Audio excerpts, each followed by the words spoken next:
Alright guys, we're back with another video. This is a devlog on the game that I'm making. This devlog is going to be a little different.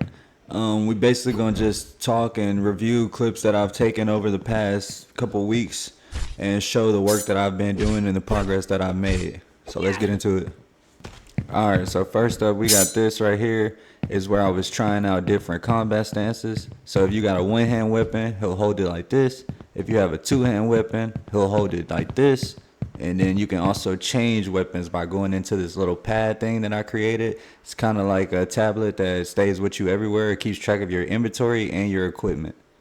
I also took advantage of the opportunity to have different move sets. So if you have a one-handed weapon, you'll fight like this.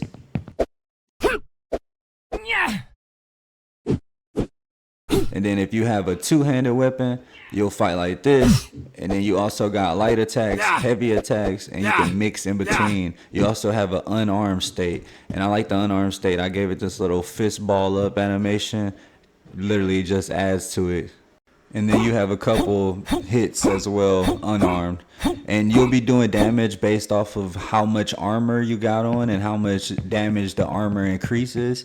And as well as the weapon you have. So the weapon you have will have its own stats and the armor will have its own stats. And those together will give you the stats that you have, basically, and how strong your character is. So I basically added this little inventory stat checker thing because I was getting tired of, assuming how much damage and how much stamina and how much this and that, the item does. I wasn't really assuming. I already knew because I created the items, but I'll have to guess around on which item, does the most damage and things like that. So if you care to check your stats and see how strong the items are and armor is and things like that, then I made this system.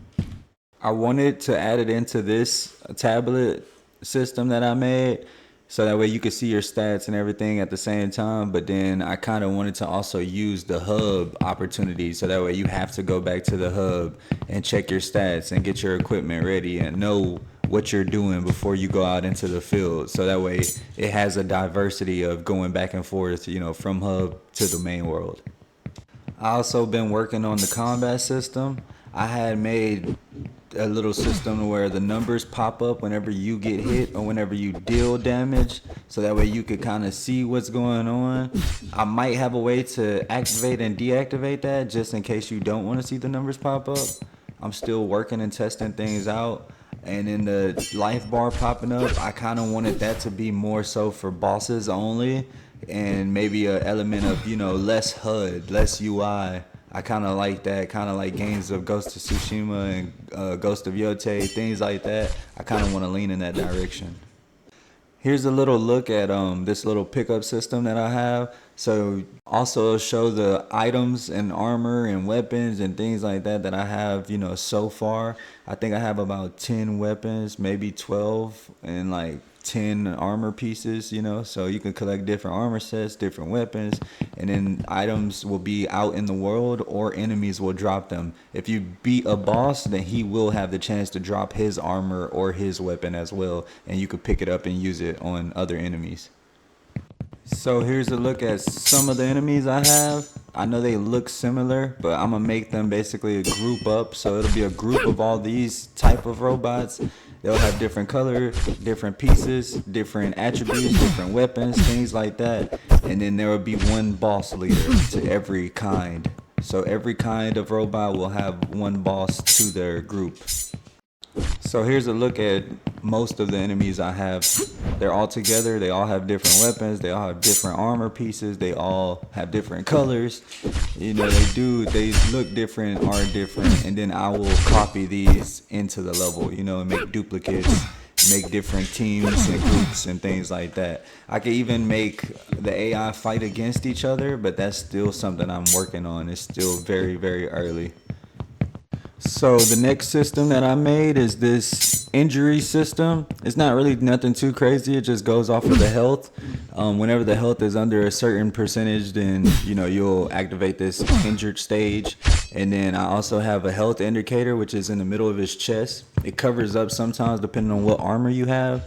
but for the most part it'll show, and then you can inject yourself with your heals. You can see them at the bottom left corner. I got 8 of them. Inject yourself, you'll heal back up, be ready to go again.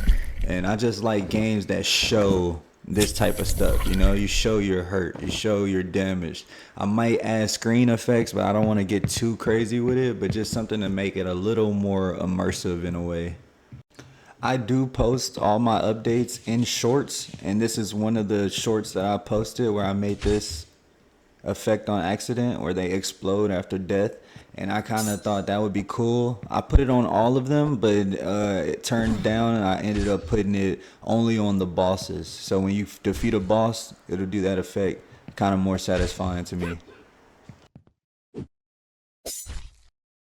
Now we can move on to the hub. I had the hub in the main area separate at first to where you travel through them by teleporter. Now it's all in one level ready to go. This will be the demo area. The main area of the game will be maybe 4 times bigger than this. You know, it's pretty big, but nothing super crazy. But you know, I just want to give off different biomes, different environmental feels. So over here it feels like deserted area, which will feel like that throughout most of the world, but I want to add, you know, areas where there's grass, where there's water, where there's different vibes. I kind of created something like that here so you could get a little bit of the feel, but like I said, this will be for the demo. This is only the demo area, so I limited, you know, the things that I put inside of it. So look at this view. You know, it looks great, but you know what would make it even better? Boom! So I paid for this cell shader, and I'm so glad I found it. I tweaked the settings a little bit, nothing too crazy. There's several different effects and variations and modes you could go through.